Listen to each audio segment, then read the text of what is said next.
வணக்கம். இன்னைக்கு மிருகசீர நட்சத்திரத்தை பற்றி பார்க்கலாம். மிருகசீர நட்சத்திரம் வந்து பார்த்தோன்னா ஒரு சிறிய நட்சத்திர கூட்டம் தான் அது. கூட்டத்திலோட இந்த நட்சத்திரத்தில் சில நேரங்கள் சந்திர மாளிகைகள் அப்படின்னு சொல்லி அழைக்கப்படுது. இது தவிர பண்டைய உரையில் நட்சத்திரத்தை பற்றிய குறிப்புகள் வந்து இருக்கு. மிருகசீர நட்சத்திரம் 27 நட்சத்திரத்தில் 5வது நட்சத்திரம். இது வந்து பார்த்தோன்னா 23 டிகிரி ரிஷபம். சந்திரன் வந்து 23.20 டிகிரி ரிஷபம் மற்றும் 6.40 டிகிரி மிதுனத்துக்கு இடையில் பிறந்திருந்தால் இந்த வழிகாட்டுதல் உங்களுக்கானது. மற்றவர்கள் உங்களை தவிர்த்தாலும் பரிவர்த்தனையில் உங்களுக்கு ஒரு திறமை இருக்கு. உங்களுக்கு நிலையற்ற புத்திசாலித்தனத்தை வழங்கிய தெய்வமான சந்திரனுக்கு நன்றி. இருப்பினும் இந்த ராசி மண்டலத்தில் மிகவும் ஆர்வமுள்ள நட்சத்திரம். மேலும் இந்த கூர்மையான நகைச்சுவை உணர்வை ஊக்குவிக்கிறது.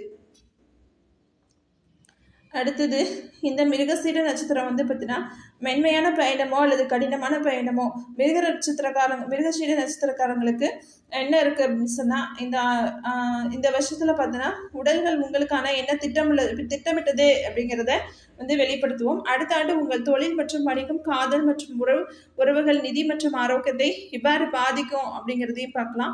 ஃபர்ஸ்ட் குரு பயிற்சி பலன் வந்து 2025 ஆண்டு குறிப்பாக நீங்கள் வேலை செய்து கொண்டிருந்தால் உங்களுக்கு தகுதியானதை அடைய எழுந்திருக்க வேண்டிய நேரம் இது. நீங்கள் ஏழையில் முன்னேறுவது பற்றி பேச தொடங்க வேண்டியிருக்கலாம்.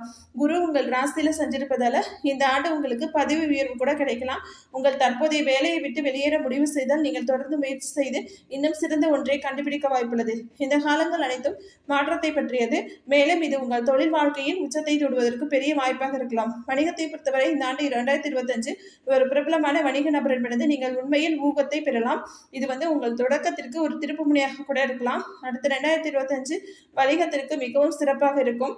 அடுத்து இந்த வருஷம் எப்படி இருக்கும் அப்படின்னா, உறவுகளை பொறுத்தவரை நீங்களும் உங்கள் துணையும் நீங்கள் விரும்பும் அளவுக்கு நெருக்கமாகவோ அல்லது அன்பாகவோ இல்லை என்று நீங்கள் உணரலாம். இது உங்கள் உறவை பற்றி உங்களை மிகவும் வருத்தப்படுத்தக்கூடும்.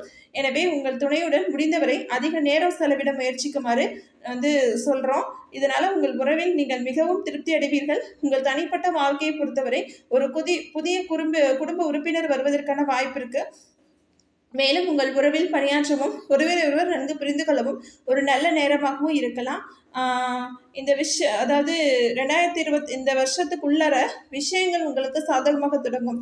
எல்லா விஷயமும் உங்களுக்கு சாதகமாக தொடங்கும். ஆகஸ்ட் முதல் செப்டம்பர் 2025 வரை மாதங்கள் ரொம்ப சிறப்பாக இருக்கும். மேலும் அந்த நேரத்தில் நீங்கள் மிகவும் உற்சாகமாகவும் ஆற்றலுடனும் இருப்பதை காணலாம்.